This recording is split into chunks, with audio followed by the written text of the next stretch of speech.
मैंने 2013 में स्टार्ट किया था लाहौर में विविड सॉल्यूशन से, और अब मैं तकरीबन 20-25 सॉफ्टवेयर हाउस के साथ काम कर रहा हूँ।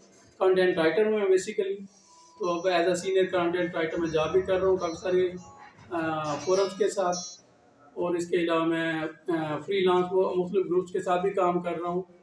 और तकरीबन मुझे अब 11 साल होने वाले इस फील्ड में ना।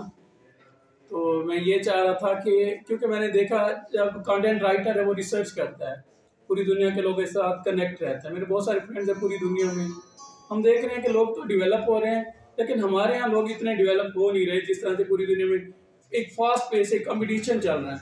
और मुझे ऐसा लग रहा है कि हम कंपटीशन में हैं ही नहीं कहीं।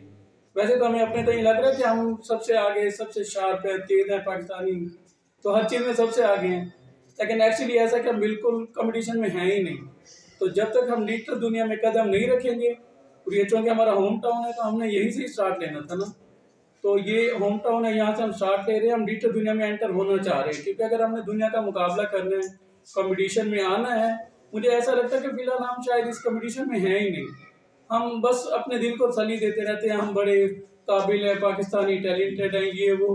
हाँ, हमें से 8-10% हैं काबिल, लेकिन वो जो 90% है या 92% है जिन्हें हमने साथ लेके चलना है, वो कहाँ जा रहे हैं? उनका तो हमें पता ही नहीं है कि वो कहाँ जा रहे हैं और उसका रिजल्ट क्या निकलेगा। वो तो बहुत ही भयानक है जो अब निकला हुआ है। बेरोजगारी कितनी ज़्यादा बढ़ गई है और महंगाई बढ़ती चली जा रही है रोज़ बरोज़। अब तो मामला बहुत ज़्यादा अनबेयरेबल होते जा रहे हैं। तो इसलिए कि हम दुनिया को और स्पेशली अपने शहरों से शुरू करेंगे ना, अपने ये मेरा होम टाउन है, कि लोगों को डिजिटल वर्ल्ड में की तरफ लेकर आए हम, ताकि वो डिजिटल वर्ल्ड की तरफ आएँ, वो भी उस कंपटीशन का एटलीस्ट हिस्सा तो बने। मुकाबला करने के लिए आप पहले हिस्सा तो लें, एंटर तो हो उसमें, फिर जाके मुकाबला करेंगे हम किसी का भी दुनिया में, जो बाकी यूएस हो गया, यूके हो गया। अब देखें 2 लाख है ज़ियोनिस्ट, ये इसराइल वाले जो लड़ाई पसंद कर रहे हैं या इस तरह के हैं, और 200 करोड़ मुसलमान हैं। कोई मुकाबला बनता है एक यहूदी और 200 मुसलमान, एक यहूदी 200 मुसलमानों को दौड़ाए चले जा रहा है, ये क्या बात है? क्योंकि वो डिजिटल वर्ल्ड में अब फाइवर है वो उनका है, अब वर्क में उनका शेयर है। बाकी दुनिया में उन्होंने प्रोडक्शन की है, मेहनत किया। उनका एक स्कूल है जो उन्होंने बनाया 1895 में, 1895 में एक स्कूल बनाया उन्होंने, और आज तक उस स्कूल में छुट्टी नहीं, वो छुट्टी करते ही नहीं खुद। ये हैं इसराइल वाले। इसराइल ऐसे नहीं बनाया कि आइंस्टाइन, आपको लगेगा कि आइंस्टाइन ने बनाया, शायद नहीं, आइंस्टाइन ने नहीं बनाया। आइंस्टाइन के साथ बहुत सारे उनके और लोग हैं, वो लोग काम कर रहे हैं। वो अपने इंस्टीट्यूट में छुट्टी करते ही नहीं है। उनका बच्चा 5th ग्रेड में पहुंचता है और वो उसे एंटरप्रेन्योरशिप स्किल, सेलिंग करने की स्किल सिखाते हैं, बिजनेस, कारोबार, तिजारत।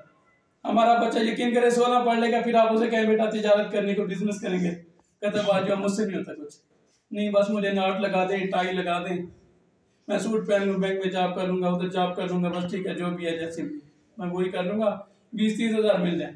उसे पता नहीं है भाई, आपसे छोटे छोटे बच्चे, अब इसराइल के 5th ग्रेड में उनका बच्चा होता है, उसे वो एंटरप्रेन्योरशिप कहते हैं, बिजनेस करना, किसी नए आइडिया पे, जैसे स्टार्टअप होता है कोई ऐसा जिसमें पहले किसी ने बिजनेस किया ही ना, उसमें बिजनेस करना और आगे बढ़ना। अल्लाह के नबी सल्लल्लाहु अलैहि वसल्लम की है ना वो हदीस मुबारका, शायद ये हदीस मुबारका ये आयत में है कि रिस्क के 10 हिस्से हैं, 9 हिस्से तिजारत में, हदीस मुबारका में। तो इसराइल को समझ आ गई है, हमें समझ नहीं आई। हम एंटरप्रेन्योरशिप की तरफ जाता नहीं है हमारा बच्चा, जो पढ़ लिख जाता है बस वो कहता है मुझे कोई जॉब दे दो, मैंने जॉब करनी है, एंटरप्रेन्योरशिप नहीं करनी, अपना कुछ काम तो करना ही नहीं है उसमें। तो अब ये तो बड़ा मुश्किल हो जाएगा इस तरह से। तो हमने एंटरप्रेन्योरशिप की स्किल्स भी देनी है बच्चों को, और उन्हें बताना है कि भाई अपना काम भी किया करना चाहिए, स्टार्टअप करें बच्चे। इंडिया में एक बाई जो है उनकी एक ऐप, वो $2 बिलियन की बन चुकी है उसकी वर्थ। वो $1 बिलियन जो 1 बिलियन लेने के लिए आपको नाक रटवा देता है IMF, और सारी चीज़ें महंगी करवा देता है। बिजली भी महंगी कर दो जी, गैस भी महंगी कर दो, पेट्रोल भी महंगा कर दो, हर चीज़ महंगी कर दो, और उनकी एक ऐप जो है वो चल रही है। आप देखें ना बाकी दुनिया के कमर्शियल ऐड जो चलते हैं ना उनके टीवी वगैरह में, शो के दौरान, प्रोग्राम के बाद, उसमें स्किल, IT, ठीक है, और इस तरह की मार्केटिंग की चीज़ें, बिजनेस की बातें होती हैं। और हमारे प्रोग्राम में क्या होता है जो कमर्शियल आता है, बस जरा सा वो लक्स की बातें हो रही है हमारे उसमें, या वो ये खाने पीने की चीज़ें आ जाती हैं जी, कोका कोला हो गया, ये हो गई। और बाकी दुनिया के देखे उनके ऐड भी बड़े क्रिएटिव होते हैं, और उस ऐड में वो सिखा रहे हैं कि जी आप पढ़ें, आप आगे बढ़े, आप कुछ करें। उनके ऐड में ये चीजें हैं उनकी, और हमारे ऐड में अब भी वही लक्ष्य चल रहा है और वही सर्फ चल रहा है और वही पता नहीं क्या ये कोल्ड ड्रिंक्स बेवरेजेस चल रहे हैं। और ये कितना नुकसान है ये हमें पता ही नहीं है कि हमारी हड्डियों में जो कैल्शियम होता है वो हमें मजबूत करता है, और कोल्ड ड्रिंक पीते वो कैल्शियम हमारा बहा के ले जाता है और हम कमजोर हो रहे हैं डे बाय डे, और हमारी नेक्स्ट जनरेशन इससे भी ज्यादा कमजोर होगी। Thank you. और कोई क्वेश्चन?